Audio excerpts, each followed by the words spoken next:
نہیں، جنت کے بلند و بالا درجات کے لیے بہت سارے اعمال کی ضرورت ہے.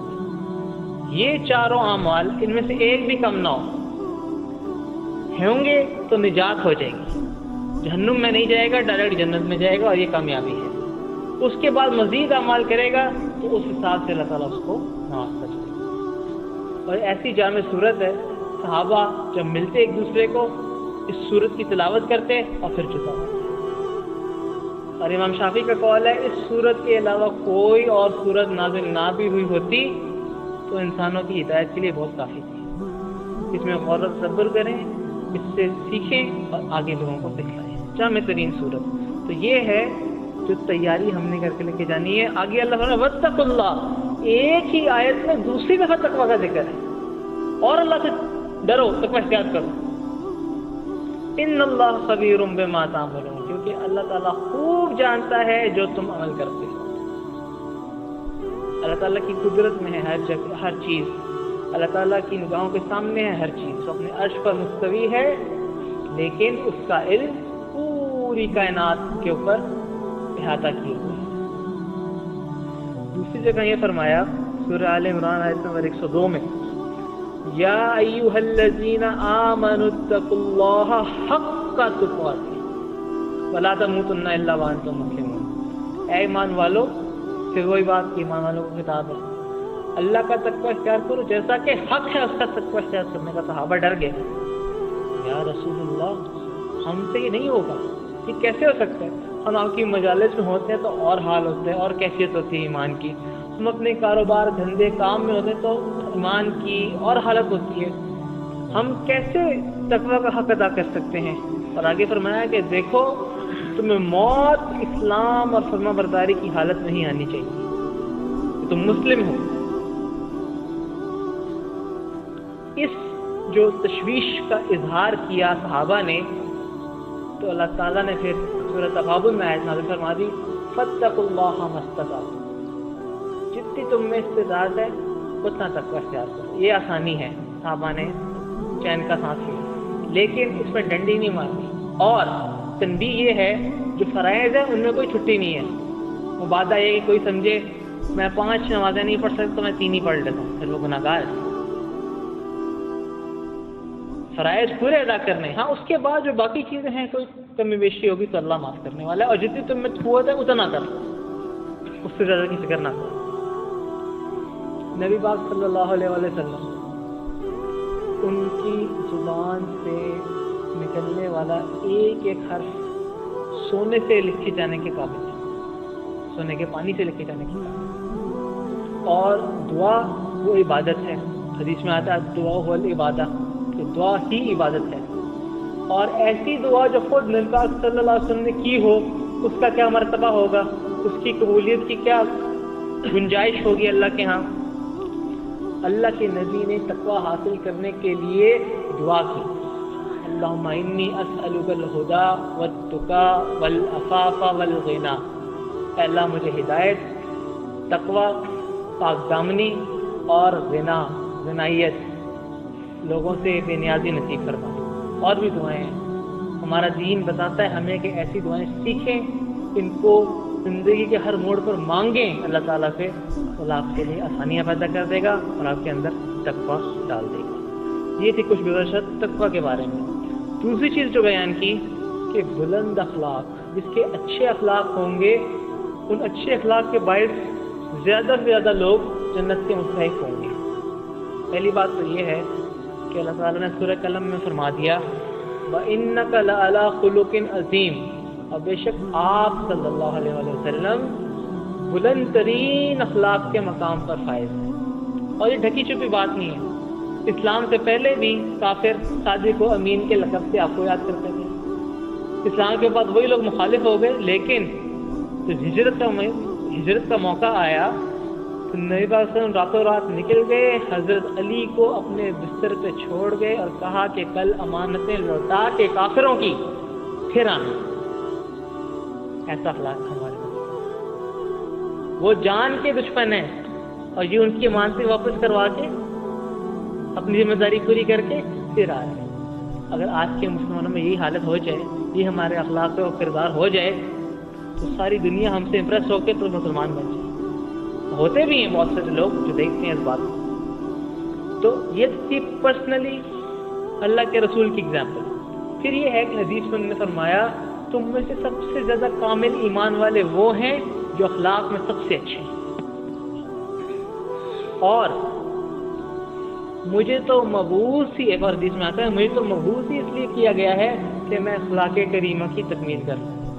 یہاں پہ ایک چھوٹا سا نقطہ، کسی نے میرے ساتھ اچھائی کی، میں نے اس کے بدلے میں اس کے ساتھ اچھائی کر دی، یہ بھی اچھی بات. اصل اخلاق یہ ہے کوئی آپ کے ساتھ برا سلوک کرے، آپ اس کے برے سلوک کے بدلے میں اسے معاف کرتے ہوئے، درگزر کرتے ہوئے اور اس سے بہترین اچھا سلوک کریں. یہ ہے اخلاق جو نبی پاک نے ہمیں دے کر گئے ہیں. تو یہ دو باتیں تو جنت میں لے جانے والی ہے، تقوی اور بلند ترین اخلاق. اب آ جائیے جہنم میں کون سی چیزیں لے کے جائیں گے. ایک انسان کا منہ یا زبان جس کا غلط استعمال، اور دوسرا اس کی شرمگاہ کا غلط استعمال. ما یلفظ من قول الا لدیہ رقیب عتید، نہیں وہ نکالتا کوئی بات مگر اس کے ساتھ ایک نگہبان موجود ہوتا ہے. جانتے ہیں نا کرامن کاتبین. آپ کوئی زبان سے کال اپنا نکالتے ہیں فوراً وہ نوٹ کر لیتے ہیں. وَإِنَّ عَلَيْكُمْ لَحَافِظِينَ، سورہ انفطار میں آتا ہے آیت نمبر 10 سے 12. وَإِنَّ عَلَيْكُمْ لَحَافِظِينَ كِرَامًا كَاتِبِينَ يَعْلَمُونَ مَا تَفْعَلُونَ، اور بے شک تمہارے اوپر نگہبان ہیں، نگران ہیں، جو معزز ہیں اور لکھنے والے ہیں. یعنی کہ وہ گناہ بھی لکھتے ہیں اور جو اچھے کام ہیں وہ بھی لکھتے ہیں.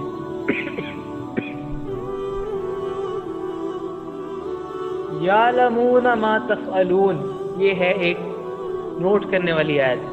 وہ جانتے ہیں جو تم کرتے ہو، یہاں تک کہ وہ نیت بھی جانتے ہیں جو تم نے اپنے عمل کی ہے. اور انما الاعمال بالنیات، اعمال کا دار و مدار نیت پہ ہے. تو انہیں پتہ ہوتا کہ یہ اچھا عمل ہے، یہ برا عمل ہے، تو دونوں کو ہی لکھتے ہیں. قیامت کے دن کوئی شخص یہ نہیں کہہ سکے گا یہ تو میں نے کیا ہی نہیں تھا. زبان بولنا چاہے گی، تالا لگا دیا جائے گا. ہاتھ اور پیر گواہی دیں گے، انہیں زبان دے دی جائے گی. قرآن میں یہ آیات موجود کہ بولو، ہاتھ بولیں گے اس بندے نے اس وقت اس ہاتھ سے یہ گناہ کیا تھا، یہ بندہ ان 2 قدموں پہ چل کے اس فحاشی کے اڈے پہ گیا تھا، فار ایگزامپل. تو یہ ہے کہ نگران بھی موجود ہیں، اور منہ کا غلط استعمال اگر ہوگا تو اللہ تعالیٰ سے پکڑ کرے گا. اور حدیث میں آتا ہے کہ مسلمان تو وہ ہے جس کی زبان اور ہاتھ سے دوسرے مسلمان محفوظ. اور ہم اکثر اس کو اپلائی کرتے ہیں باہر کے لوگوں پہ کہ میں تو بہت اچھا انسان ہوں، میں تو کسی سے کوئی لڑائی جھگڑا نہیں کرتا. بھائی آپ کا سب سے پہلا پڑوسی آپ کی بیوی ہے، آپ لوگ روز اس سے لڑائی کرتے ہیں، وہ آپ کی زبان سے محفوظ نہیں ہے، پھر آپ مسلمان تو نہیں ہوئے. اور اسی طرح بیوی بھی ایسا اگر ایسی ہے تو شوہر کے اوپر زیادتی کرتی ہے یا اس کی ناشکری کرتی ہے تو بیوی اچھی مسلمان نہ ہوئی یا مسلمان نہ ہوئی اس حدیث کے مطابق. تو گھر سے شروع کرنا ہے کہ سب سے پہلے چیریٹی بگنز ایٹ ہوم.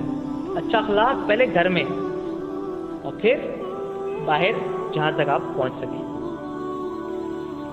اور دوسری چیز ہے کہ ایک حدیث میں یہ بھی آتا ہے کہ نبی صلی اللہ علیہ وسلم نے فرمایا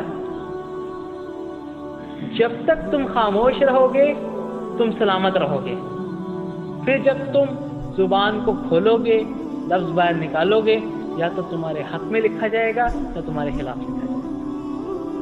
اگر یہی حدیث ہمیں یاد رہے تو کتنی ساری برائیوں سے ہم بچ سکیں.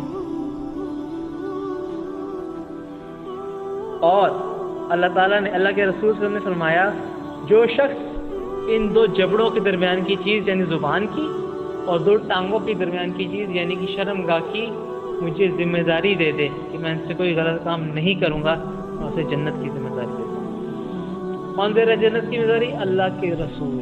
یہ کام کرنا کوئی مشکل ہے؟ نہیں، تھوڑی سی ایفرٹ چاہیے. کر لیا تو انشاءاللہ جنت ہماری ہے. آخر میں ہم آ جاتے شرمگاہ کے گناہ. مسلمان مرد اور عورت دونوں کو، بلکہ پہلے مردوں کو اور بعد میں عورتوں کو قرآن میں حکم دیا گیا کہ اپنی نگاہ کو نیچے رکھیں اور شرمگاہ کی حفاظت کریں. سورہ نور میں یاد ہے، تاکہ نگاہ جو ہے، جو شیطان ایک شیطانی عمل دیکھ لیتی ہے نا، کہ کسی ایسی چیز کو دیکھ لیتی ہیں جس سے آپ کی سینسز بھڑک اٹھتی ہیں اور زنا کا ایک اندر آپ کے جوش پیدا ہو جاتا ہے، وہ پیدا ہی نہ ہو سکے. کس طرح ہوگا کہ مسلمان آدمی جو ہے اس کو حکم دیا کہ نگاہوں کو پست رکھے عورت اور پھر شرمگاہ کی بھی حفاظت کرے. ایک حدیث میں آتا ہے کہ وہ عورت جو مسجد میں گئی، ایک عورت ہوگی نا، آج کل تو یا تو مسجد میں جگہ ہی نہیں ہوتی عورتوں کے لیے، یا ہے تو آنے والی بہت کم ہے. جو نیک عورت مسجد میں خوشبو لگا کر گئی، اس سے کیا ہوگا؟ مردوں کو خوشبو آئے گی اور اٹریکٹ ہوں گے، اس کے اوپر غسل جنابت واجب ہو جاتا ہے. اس کی نماز قبول ہی نہیں ہوتی جب تک کہ وہ جنابت کی طرح کا غسل نہ کرے. یہ عورتوں کے متعلق بات. اور مرد کے متعلق کیا بات ہے؟ حدیث میں آتا ہے کہ اگر کوئی مرد جان بوجھ کے کسی نامحرم عورت کو چھوتا ہے، اس سے بہتر ہے کہ اپنے سر میں لوہے کی سیخ چبو لے. یہ دو باتیں سن کے کوئی عورت خوشبو لگا کر آئے گی مسجد میں؟ کوئی مرد چاہے گا کہ میں زخم پلی کرتے ہوئے بازار سے گزرتے ہوئے کسی عورت کو چھیڑ دوں؟ تو اسے پتہ ہو کہ میرے ساتھ یہ ہوگا. پھر یہ چیزیں روکنے والی ہیں اس سے. اور اگر نہیں رکتے اور زنا کر بیٹھتے ہیں ٹیمپٹیشن میں آ کے، شیطان کے چکر میں پھنس کے، تو کیا سزا ہے؟ 100 کوڑے اگر کوارا اور کواری ہیں. اور ایسے نہیں 100 کوڑے ان کو مریں گے، اور رجم کی سزا پتھروں سے مار مار کے ان کو ہم ماریں گے جو شادی شدہ ہیں اور پھر بھی زنا کرتے ہیں، شادی شدہ مرد اور شادی شدہ عورت. اور اس میں کیا ہے کہ تمہیں ہرگز، سورہ نور کی آیت میں آتا ہے، تمہیں ہرگز کسی قسم کا ترس نہیں آنا چاہیے ان کی سزا کے وقت. وہ یار ان کو پتھر مار مار کے مارا، اتنا بھی بڑا کیا گناہ؟ اتنا بڑا گناہ ہے کہ قرآن میں کہا جا رہا ہے بالکل تم ان پہ ترس نہ کرو. اور ایک مسلمانوں کی جماعت موجود ہو اس فعل میں دیکھنے کے لیے اور عبرت حاصل کرنے کے لیے کہ یہ ہے وہ ایک مرد اور یہ ہے وہ ایک عورت جو شادی شدہ ہونے کے باوجود زنا کرتے گئے، اور اس کی سزا میں حد کے طور پہ انہیں رجم کر کے، پتھر مار کے، ذلیل و خوار کر کے مارا جاتا ہے. ایک جماعت موجود ہونی چاہیے. یہ قرآن کی آیات. اگر یہ حدیں جاری کر دی جائیں، ہمارے معاشرے سے زنا ختم نہ ہو جائے گی. اور زنا ختم ہو گیا پھر وہی بات کہ شرمگاہ اور منہ پاکیزہ ہو جائیں گی اور آپ جہنم میں نہیں جائیں گے. اب یہ پوری باتیں کی جس میں تقویٰ ہونا چاہیے، بلند اخلاق ہونا چاہیے جنت میں جانے کے لیے، اور منہ اور شرمگاہ کی حفاظت کرنی چاہیے تاکہ جہنم سے بچ سکیں. لیکن یہ ممکن کیسے ہے؟ کیونکہ ہماری نئی نسل بھی بگڑ رہی ہے، کچھ بڑے بڑے لوگ بھی بگڑ رہے ہیں، ان فعل ایسے افعال میں مشغول ہیں. اس کا یہ طریقہ ہے کہ قرآن و سنت سے جڑے رہیں. اور قرآن و سنت سے جڑے رہنے کے لیے کوئی مفتی اعظم بننا ضروری نہیں ہے. ایک چھوٹی سی بات آپ کو بتاتا ہوں، آج سے اس پر عمل شروع کر دیں، انشاءاللہ تعالیٰ مجھے بھی اور آپ کو بھی فائدہ دے گا.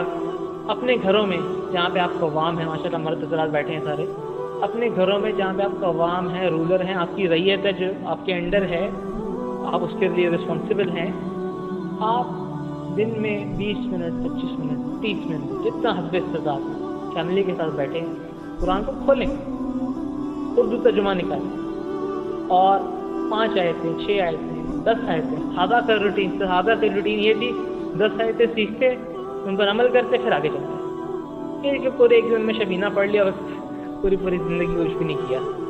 تو گھر والوں کے ساتھ میں نے پہلے کہا چیریٹی بگنز ایٹ ہوم. جی میں فلاں جگہ جا کے درس دے کر آیا، بڑی اچھی بات ہے، لیکن پہلے تمہارے گھر والوں کا،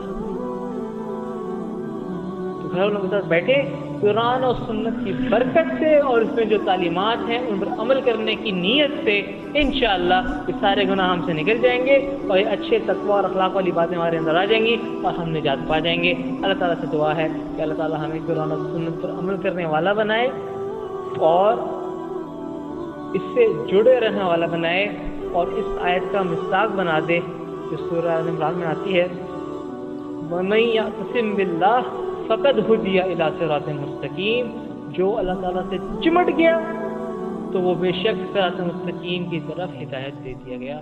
وآخر دعوانا